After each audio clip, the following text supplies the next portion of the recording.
Right. Are you good to go? Good to go. Finally. We're good. We're live. Okay. So first of all, I mean, sugarbowlbakes and what's behind you gives it away slightly. But if you can tell us about your business and what it is you do. Okay, so sugarbowlbakes has been running, I think maybe 5 years now.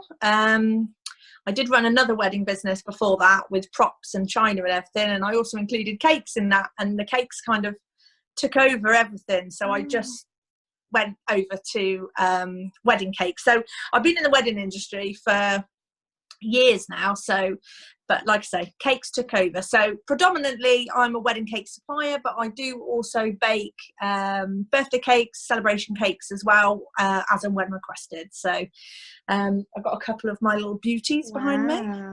They're all calorie free because they are polystyrene. Oh, my perfect kind of cake, calorie free. If only. It's real icing, so maybe it isn't calorie free, but anyway, that's what I tell myself. They sit in my cupboard, and these ones were all ready to come out for wedding fairs, and then obviously we went into lockdown, and all the wedding fairs that I had booked got postponed, so maybe they'll make an appearance later in the year, who knows. Well, yeah, hopefully. So what is the process for people booking you? So how does it work sort of from inquiry to actually sort of having the cake on the day? Okie dokie. So I try and make it as simple as possible. There's nothing complicated about cake, so why make the process complicated? So basically most people contact me either via my contact form on my website, or Facebook Messenger or Instagram. That's predominantly the three ways. It's very rare that I get a direct email or a phone call, actually. People tend to like messages a little more. So generally, maybe you would have been on Pinterest. Most people have got Pinterest boards for their weddings. So you've probably already got an idea of the sort of cake that you might like, or the feel of your wedding. So most of the time people will contact me with an idea that they would like a 3-tier cake, or they definitely don't want icing because their partner hates it, and they want a rustic cake because it's a barn wedding. So generally people will send over some information to me. The date obviously is important, how many guests they want to feed, location of the wedding is important, because obviously I only travel within a certain radius. So if you were getting married in London, I would actually not, well, I'd charge you an awful lot for delivery. So I tend to not do those cakes. I would pass you on to a recommendation of mine. So I gather a few bits of information, and if you've been on Pinterest or Google and you have any Google images that you want to share with me, that is absolutely ideal. It doesn't mean to say that that's the cake you're going to have, but it gives me a starting point of the style that you're aiming for, and I can make sure that I'm the right baker for you as well. I specialise in sugar flowers. Hopefully you can see. Yeah, they're amazing. So that I really love making those type of cakes. Maybe if you wanted a superhero cake, I may not be the baker for you. So I like to check that, because we don't want to waste anybody's time either, and I want you to be able to find the right person for your wedding as well, and I can always give recommendations if needed. So you'd send over some ideas, and I'd give you a rough idea of the price. Obviously it is a rough idea because we're only chatting on Messenger or email. Most people are generally happy with that and tend to book me straight away. So it's £100 deposit to secure your date. Okay. As for design, it can change, and often it does. I mean, everybody changes their mind. Weddings adapt, don't they? You start off with a lilac theme and end up with a lemon theme. So it's fine, you can adapt your wedding cake, but you would have a ballpark figure of where you're kind of aiming for your cake. So generally most people are happy with that, and secure their date with me just means you're safe and in the diary. So it's £100 deposit to book with me. At the moment during lockdown, couples can get a discount on that. Just to help them out during lockdown is £50, and then when we all go back to work full time, then the additional £50 can be paid hopefully by the end of the year. No huge pressure from me. I want to help couples get their wedding and it's tricky times. Yeah. So once you've paid your deposit, you're secure in the diary. Depending when your wedding is, maybe it's 2022, you won't necessarily get a wedding consultation with me straight away, because I've got to prioritise all my couples for either at the end of this year, Hopefully. who knows, yeah, or definitely for next year's weddings. A lot of postponements into next year, so I've got to make sure those couples are seen first. So everybody's done in priority order. But if it's a fully decorated cake like the ones behind me, which involve full icing, full sugar flowers, or full decorations, you'll be invited to come to my home. You come into my cake studio, which is actually just being built, actually. Oh, exciting. So I've got a dedicated, I've basically stolen the garage. So we're putting in a full studio, so it just means you come into my hallway and straight into the cake studio, whereas before people used to come into my dining room. But you'll come into my cake studio and you drink tea and eat cake. Oh, that sounds perfect. Can I get married Nice, again? isn't it? Yeah, why not? Have a celebration. And we just chat about your cake, and I'm so nosy. I love to know about my couples and how they got engaged, and if you've chosen me to be part of your wedding, I love it. I think that's one of the things as well. Some people worry about booking things before they know exactly what they want, but I think it's important with suppliers, just go and meet the supplier, have a chat with them, and usually you'll be able to recommend things, you'll be able to show examples, and actually it's really good for inspiration. Even if you just go and meet the supplier, you don't have to have your exact dream cake in your head. My job to help you. Yeah, so, and obviously you've got so many examples of cakes that have been done, so it's a really nice thing to do. Yeah, I mean, I have couples that come for their consultation, and that is it. They've got their design in their head, they've seen it, they want a cake absolutely replicated, which is fine. That's fine, I can do that for you. But I do like to put in some twists and recommendations, because you don't want to necessarily copy somebody else's wedding cake. You want to be unique for you and your day. So I do encourage a few changes if I can. I do have couples come in that have no clue, literally just don't know what they want. And that can be a little bit more tricky if they haven't gone onto Pinterest and got any more ideas, but we get there in the end and we talk. I just ask you, my couples, loads of open-ended questions until I narrow down what actually they like. So it's kind of it's just part of the process, and they get to eat lovely cake and tea while we do it. I know, it's like one of the best things to have to decide on. I know, and then they get to pick the flavours. Obviously I don't bake every flavour off my menu for the tastings. That would just be mad. You wouldn't eat, nobody could eat them all. So I tend to bake 4 or 5 flavours, and generally people pick a flavour that they've eaten that day, actually. But the menu's there. The menu's there for them to choose from. If you have chosen a more rustic cake, maybe like this one, if you can see, it's like a buttercream finish. I'll do a close-up later.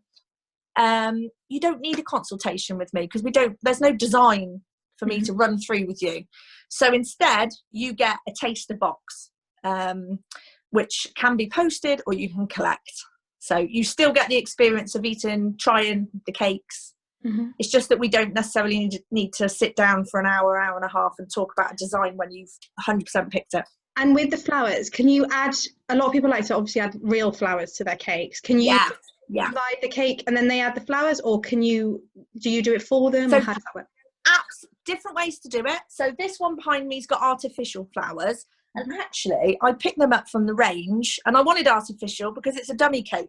It's literally, can you hear that? It's like rock. So I wanted something that was going to last and last. That it's just going to stay in the cupboard. So you can have artificial flowers, and you can provide them to me before the wedding, and then I'll put them on the cake for you. Same as real flowers. If you want to organise with your florist flower heads. So generally how it works is that your florist will leave me a bucket of flowers that haven't been cut. And then they'll leave them at the venue for me. So when I turn up, generally the venues are really, really good. They'll leave the flowers next to the cake table. And I bring my toolkit and attach them to your cake. I use something called edible wax. It's got, I think it's got another name, but anyway, it's edible wax.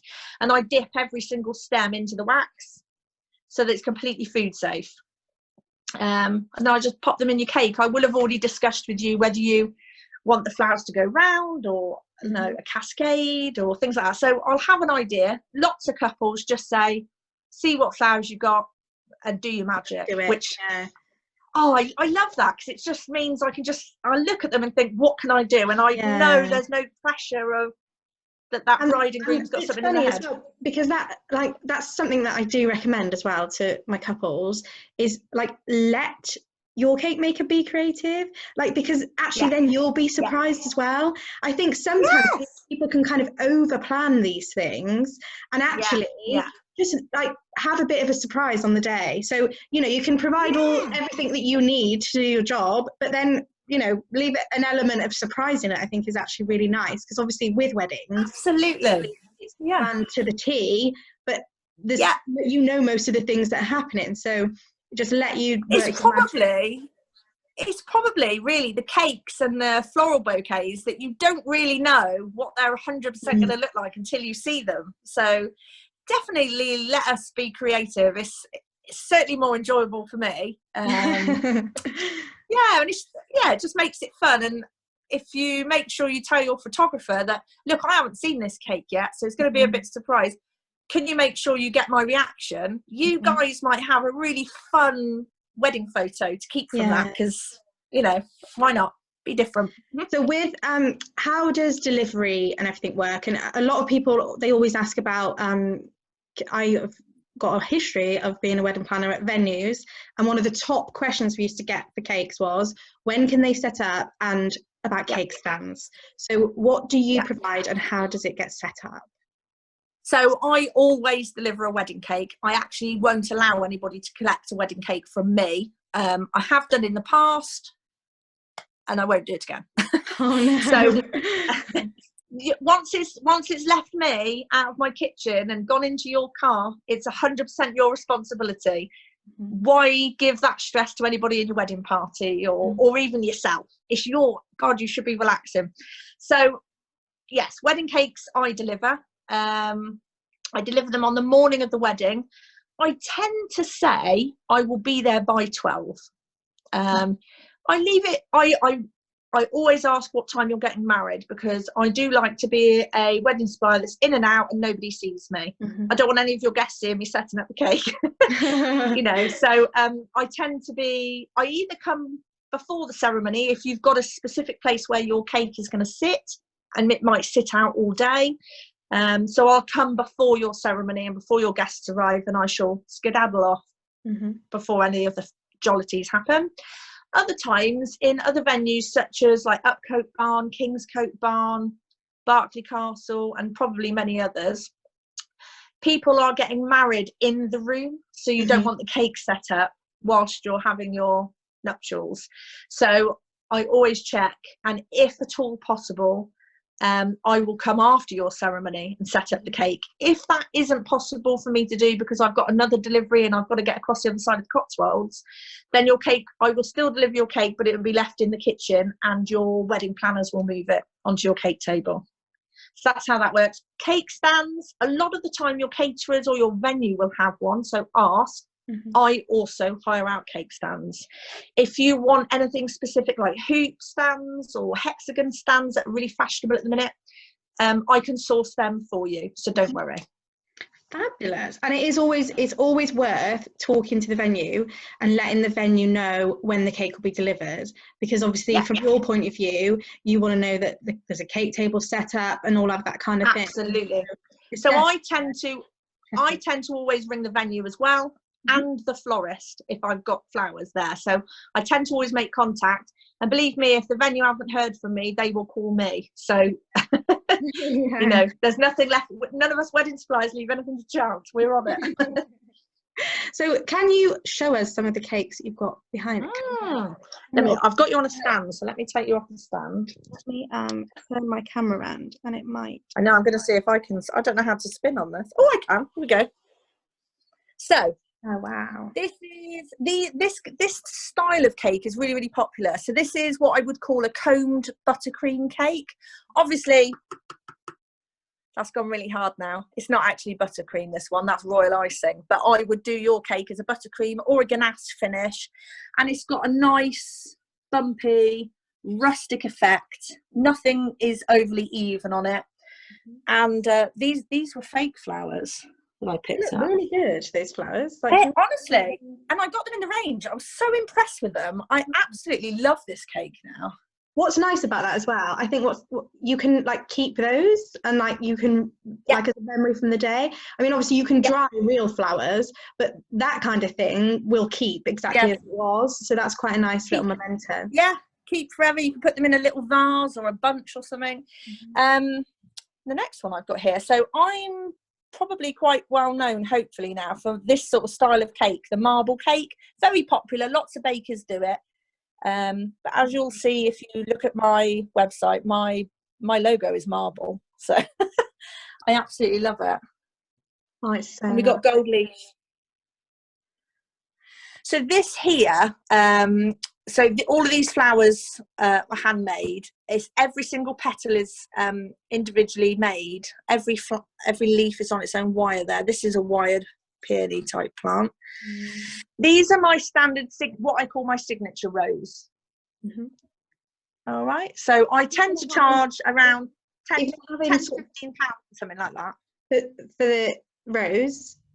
For the individual rose, yeah. So if people have got sort of particular flowers that they're having in their bouquet and they want to, they request that with you, and you can. Absolutely. Well, yeah. I mean, I've made quite a lot of flowers over the years, but I'm always willing to learn a new flower. Ooh. That one's a David Austin.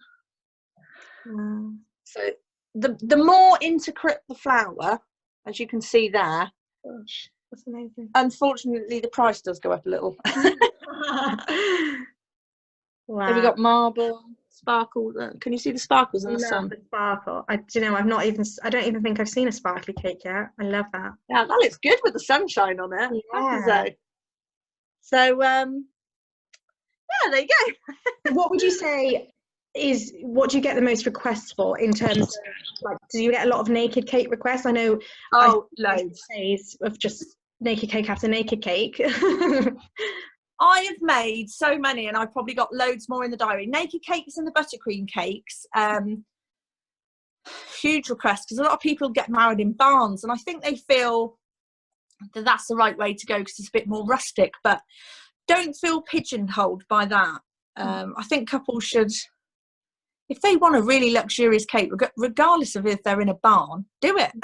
Yeah. Don't pigeonhole. How do you work with, can you work with dietary requirements? How does that work? So gluten-free, absolutely no problem. Dairy-free, I'm just a little bit more particular. So if you do want a dairy-free cake, then you can have one of the rustic cakes, but I don't do fully iced decorated cakes dairy-free.